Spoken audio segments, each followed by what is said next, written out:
Amigos televidentes, muy buenas noches. Bienvenido a este su espacio Cerrando la Noche. Gracias, encarecida, como todas las noches, pues ustedes son tan amables de permitirnos entrar a sus hogares a través de la magia de la pantalla chica. Y como siempre, recordarles que nos pueden sintonizar a través del canal 26 de Claro, 26 Altis y 22 H. También lo pueden hacer vía online en Siempre Comunicaciones, a través de la plataforma online. En la noche de hoy vamos a conversar con don Guillermo Carán, un importante dirigente del Partido Reformista Social Cristiano, sobre todo economista, ex gobernador del Banco Central, una persona que pues siempre está tratando de dar orientaciones a los gobiernos, a los gobernantes de turno, sobre medidas que deben adoptar para hacer mejor la economía y sobre todo para hacer pues un gasto más eficiente, donde la inversión llegue a todo. En la noche de hoy vamos a conversar con él sobre los retos que le depara al próximo gobierno, que se tendrá que instalar a partir del 16 de agosto. Y vamos a dejar que sea don Guillermo Carán que haga las predicciones del lugar. Don Guillermo, buenas noches, ¿qué tal? Bueno, gracias por la invitación en este momento un poco difícil, complicado, de la vida, aunque esperanzador, porque acabamos de pasar un proceso que relativamente es ejemplar con relación a los procesos previos. Tiene su cocorícamo, su periquito, pero indudablemente en menos de 48 horas, en menos de 12 horas ya estaba disipado el horizonte. Y eso permite tener un poco de esperanza de que la normalidad institucional se va a respetar. Naturalmente tenemos una situación muy difícil en términos sanitarios y económicos, que yo creo que va a requerir un gran esfuerzo de parte del presidente electo y del concurso de todas las fuerzas políticas y económicas nacionales, que deberían ser convocadas para aunar esfuerzos y maximizar el potencial de cooperación que tiene el pueblo dominicano. El pueblo dominicano, incluso ahora mismo en estas elecciones, lo ha demostrado que es más noble de lo que a simple vista se suele diagnosticar. Eso que dice nuestro canto patrio, ¿no? Es un pueblo que no es indolente ni servil. Al contrario, es un pueblo que se supera, porque fíjate que hay tres características importantes en este proceso que debemos observar. Primero, la juventud votó, y si hay juventud, ciertamente hay esperanza de que haya patria, de que el futuro esté en cierta forma garantizado. Son el relevo. En segundo lugar, el clientelismo fracasó, porque quien más votos perdió fue el PLD. Y eso significa que esa cultura clientelista manifestada en la burocracia y en los subsidios fracasó totalmente, ¿no? Se cayeron los altares, y esa creencia de que de alguna forma u otra el gobierno tenía garantizado su triunfo no se observó. Y finalmente, no obstante todas las presiones gubernamentales, la ciudadanía acudió a las elecciones, no obstante tanto los sustos con la pandemia, acudió a las elecciones, no obstante las amenazas de que van a votar a los empleados, de que van a cortar los subsidios, en fin, con un conjunto de subterfugios, la ciudadanía votó y votó en contra del gobierno. Entonces yo creo que es una gran lección que esa juventud que hoy votó tiene que aprender para el futuro, de que esos estereotipos de que la ciudadanía vota por clientelismo, por favoritismo, por preventa, por privilegio, por canonjía, eso se cayó y se desmanteló, y que podemos aspirar a que tendremos una democracia más perfecta en los próximos años. Y es el gran reto que tenemos con estas elecciones. Y no solamente por la escogencia de Luis Abinader, sino la escogencia del cuerpo legislativo. Prácticamente hubo un volteo total. Como el PLD, después de 30 senadores, pasa a tener apenas 2, 3 o 4, no sé todavía.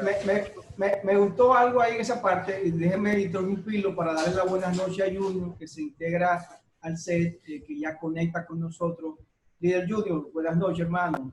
Bienvenido al programa. Sí, Giovanni, buenas noches a don Guillermo, a la audiencia cerrando la noche. Gracias, gracias. Usted sabe que cuando hace la observación ahí, escuché a varios legisladores de los nuevos, de los electos, todavía no sé, se van a juramentar a partir de 16 de agosto, decir que están en la disposición plena de apoyar al nuevo gobierno que se instala, incluso legisladores del mismo PLD y de la Fuerza del Pueblo, que se van a juramentar a partir de agosto, decir que están en la disposición de hacerlo. Mira, yo creo que aunque Luis Abinader ha ganado con un margen suficientemente amplio algún género de unidad nacional, él se la propuso a Danilo y en cierta forma tiene un compromiso moral con el concepto de unidad nacional. Pero a pesar de haber ganado con una mayoría significativa, el país requiere algún género de unidad nacional, aún con acuerdo legislativo. Para que todos juntos, todos nos sumemos, que primero haya un acuerdo entre el estamento político partidista, que le demos el ejemplo a la sociedad de que podemos superar nuestras desavenencias y nuestras dificultades para trabajar juntos, para superar esta calamidad tan tremenda que estamos teniendo inmediatamente sanitaria, pero por su mal manejo, y si sigue el mal manejo, con graves repercusiones económicas.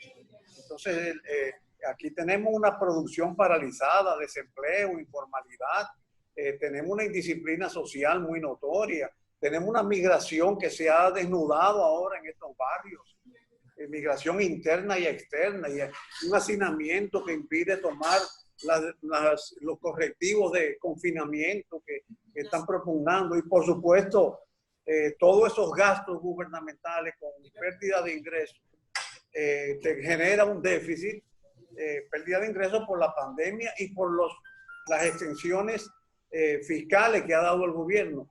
Genera un déficit que necesita ser financiado con endeudamiento. Pero como todo el mundo está complicado, y no estoy hablando en sentido figurativo, todo el mundo está afectado por la pandemia, y comenzando por Estados Unidos, que es nuestro principal proveedor directa o indirectamente de fondos. Entonces, obviamente se necesita algún género de financiamiento interno. Y si no es con recaudaciones, casi siempre termina siendo con emisiones monetarias que generan devaluación y que generan inflación. Lamentablemente es parte de la economía mundial, don Guillermo, donde hay que adaptarnos a los nuevos cambios, a las nuevas realidades, y este sería una nueva realidad para el mundo, para todos los países, tener que acudir a organismos internacionales o simplemente, como usted acaba de señalar, hacer emisiones de bonos, o en este caso también hacer uso de los fondos de pensiones, que no solo en la República Dominicana, sino vemos que en varios países de América Latina pues acuden a los fondos de pensiones ante cualquier emergencia, cualquier eventualidad dentro de la economía de su país. Pero algo que me preocupa, don Guillermo, y me gustaría que nos analizara retos del gobierno que se instala a partir del 16 de agosto. Los primeros 100 días, ¿qué debe hacer? ¿Cuáles son las sugerencias? ¿Qué va a enfrentar? El déficit que va a enfrentar este gobierno, que va a recibir, la deuda que va a recibir, los compromisos que tiene que pagar para hacer frente a echar hacia adelante la economía. Mira, te voy a contestar esa pregunta. Creo que en medio te la contesté ya, pero no quiero dejar en el aire, como tú mencionaste, los fondos de pensiones. Y hay una iniciativa media populista en curso que está en el Senado. Yo creo que sí, los fondos de pensiones pueden contribuir a financiar, pero a financiar adecuadamente. No con este populismo de que devolver el dinero, el 30% para que lo consuman en medio de una crisis, ¿no? La filosofía de ese programa de seguridad social es para garantizar tu vejez y tu discapacidad. La crisis tenemos que buscarle solución por otra vía. Y te pueden ingeniar posibilidades. Por ejemplo, la gente puede reclamar su dinero individualmente Lo malo es cuando tú lo planteas masivamente, que puede traducir un desequilibrio en el sistema financiero y en la estabilidad económica del país, porque gran parte de las inversiones de los fondos de pensiones están depositadas en el Banco Central para retirar pesos y no haya demanda excesiva de dólares. Y otra parte está en el sistema financiero, en los bancos. Si tú se los retiras de golpe, tú puedes provocar un colapso financiero, una crisis bancaria de proporciones insospechadas. Entonces, yo creo que se puede buscar salida, por ejemplo, que los fondos de pensiones inviertan no en el Estado, sino en la economía, que los fondos de pensiones traten individualmente los casos de personas que quieran retirar sus fondos, que incluso se sirvan como garantes para desarrollar el emprendimiento, para financiar emprendimientos individuales de cada una de las personas que tienen su dinero ahorrado en los fondos de pensiones. Ahora, con relación a tu pregunta, los grandes desafíos, por supuesto, tengo que recordar una frase de Balaguer. Cuando a Balaguer le decían ese tipo de preguntas, me dice, déjame que yo me siente ahí y abra la caja de Pandora. Porque el presidente Medina dijo que le iba a dejar al próximo gobierno 100 millones de pesos. 100 mil millones de pesos. 100 millones de pesos, pero de esos son 100 mil de los 150 mil que tomó prestado. Es decir, que no son del Estado. Él está dejando dinero ajeno. Y tú no sabes cuáles son los cocorícamos, los condicionamientos de ese financiamiento. Yo pienso que hay una situación evidentemente deficitaria y el gran desafío que yo entiendo que debe tener el gobierno. Sí, parece que se nos fue la señal ahí de don Guillermo y si nos gustaría, ojalá pueda entrar de una vez, pero mientras tanto don Guillermo está hablando de los desafíos que deberá enfrentar el próximo gobierno del señor Luis Abinader y del PRM, que se instalará a partir del 16 de agosto. La verdad que hay muchas esperanzas, muchas expectativas en torno a las medidas que adoptará el gobierno los primeros 100 días, que habla de don Guillermo habla de aplicar, llevar a la realidad esa unidad nacional. Yo creo que es importante que el sector industrial, el sector financiero, pues se acerque a las nuevas autoridades, le planteen las necesidades, le planteen los principales problemas para que las nuevas autoridades pues vayan desde ahora armando toda una estrategia. Yo creo que lo más importante de todo esto, Junior, es ceñirse a la Estrategia Nacional de Desarrollo. Yo creo que sí, adoptamos la Estrategia Nacional de Desarrollo como nuestro norte a seguir. Yo creo que esto ayudará no solo al gobierno que se instalará a partir del 6 de agosto, sino todos los gobiernos que vengan hasta el año 2030, cuando nuevamente se renueve esa Estrategia Nacional de Desarrollo, que yo creo que ha sido una de las debilidades de los gobiernos que hemos tenido, que lamentablemente, pues, si buscamos todos los puntos de esa Estrategia Nacional de Desarrollo, tal vez veremos que se han aplicado 3 o 4 de los puntos planteados. Yo creo que esto es una gran debilidad para el gobierno y para el país.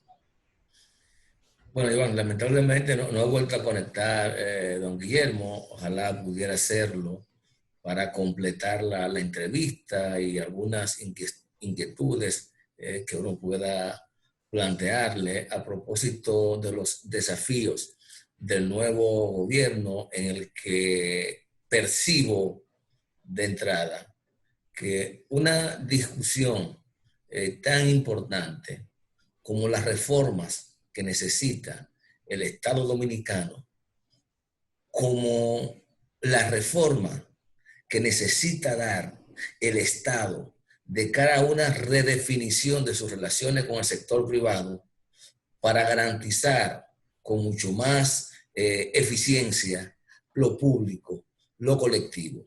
Porque una de las grandes enseñanzas que nos ha dejado la pandemia del COVID es justamente la necesidad de que los estados asuman parte de lo que se les despojó a partir de esa nueva política diseñada por el sector privado, en lo que veían al aparato estatal solo como un regulador y no como lo que es un garante de derechos de la ciudadanía.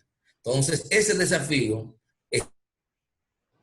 Bueno, parece que tenemos un problema hoy, esta noche, con el asunto de la señal. Primero fue don Guillermo y ahora mi compañero Guillermo Pinoza también tiene problemas.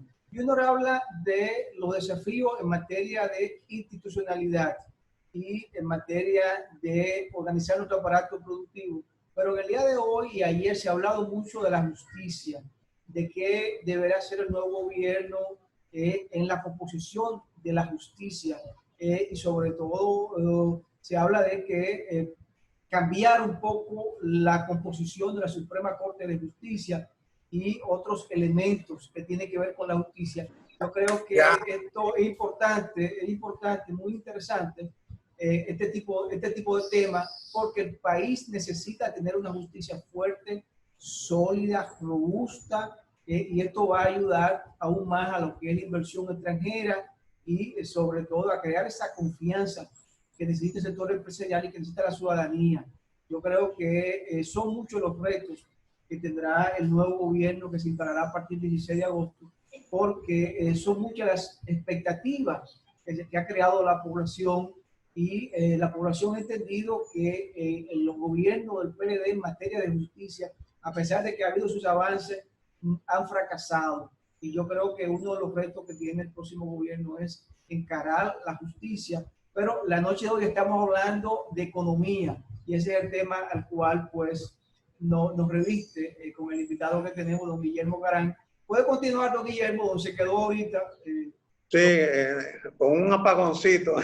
Sí, por aquí estamos. Bueno, yo te decía que el gran desafío que hay es que hemos tenido con esta crisis unos gastos excesivos frente a un gobierno que siempre había gastado y que no tenía reservas. Pero además una disminución de ingresos por merma de las actividades económicas internacionales como el turismo o de incidencia internacional como es el caso del petróleo.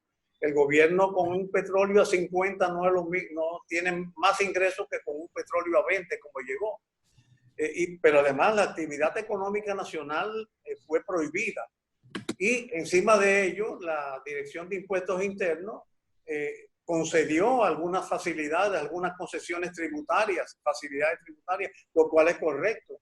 Pero todo eso produce una merma de ingresos ante gastos abundantes, gastos excesivos, más déficit, que si no encontramos una forma sana de financiarlo, se van a financiar con emisiones que crean devaluación y esa devaluación se traduce en inflación e introduciéndole un castigo adicional al pueblo dominicano. De manera que yo creo que el principal desafío es ese y por supuesto, seguir la coyuntura de la administración de la crisis sanitaria. Guillermo, sin embargo, me parece importante no perder de vista, producto de emergencia, una deuda pendiente que tiene que ver con las reformas estructurales necesarias para hacer de esta sociedad no solo una sociedad con un modelo productivo que crezca astronómicamente cada año, sino hacerlo cada día mucho más inclusivo. Eso está pendiente como igual. Creo que la pandemia ha puesto en primer orden nuevamente una discusión que ha estado aplazada, que tiene que ver con el rol del Estado, su relación con el sector privado y ver el Estado como el ente, no solo regulador, sino como el garante de los derechos fundamentales. Y yo creo que eso está en el primer orden también de la discusión. Totalmente. Creo que incluso el apagón me hizo perder el ritmo, pero iba precisamente a ese punto. Porque, ¿qué es lo que tiene que hacer el gobierno para no tener ese déficit? Bueno, reducir un poco de gastos, si eso es posible, pero al mismo tiempo aumentar las recaudaciones. Pero ¿cómo tú aumentas las recaudaciones? Tú no puedes dominar la economía internacional, el turismo y los precios del petróleo, porque los precios del petróleo más altos hacen que las recaudaciones aumenten.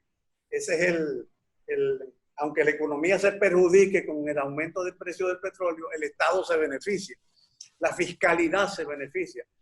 Entonces, la única forma es activar el mecanismo económico nacional, producción y consumo, volver a producir para que los trabajadores puedan volver a trabajar a tiempo completo, que estén conformes, no como están ahora, que están recibiendo un porcentaje de asignación monetaria que además de provocar déficit fiscal, mantienen conforme a los trabajadores porque no están recibiendo la totalidad de sus emolumentos.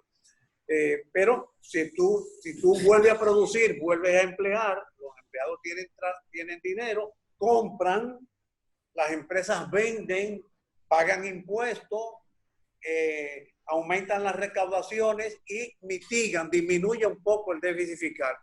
Por eso, a mi juicio, es imperativo que al mismo tiempo de enfocar la parte fiscal, se provoque una animación con el sector productivo nacional.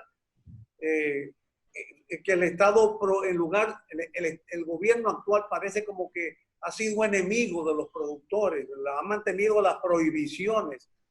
Es un Estado amigo de la producción lo que hay que crear, convocarlos. Ahora mismo el gobierno convoca y lo que hace de los empresarios es que lo obligan a oír lo que el gobierno está haciendo. No, es una concertación, es decidir juntos para ver cuáles son los problemas administrativos, no los fiscales, los administrativos que mantienen entorpecida el proceso de producción. Y entonces animar y entusiasmar a la gente. Mira, yo recuerdo, yo era muy niño cuando eso, yo nací cuando eso, pero en el año 66, cuando Balaguer llegó al gobierno, yo recuerdo que él organizó un encuentro nacional de desarrollo para oír a la gente qué había que hacer para promover el desarrollo. Se hizo en el Palacio de Bellas Artes.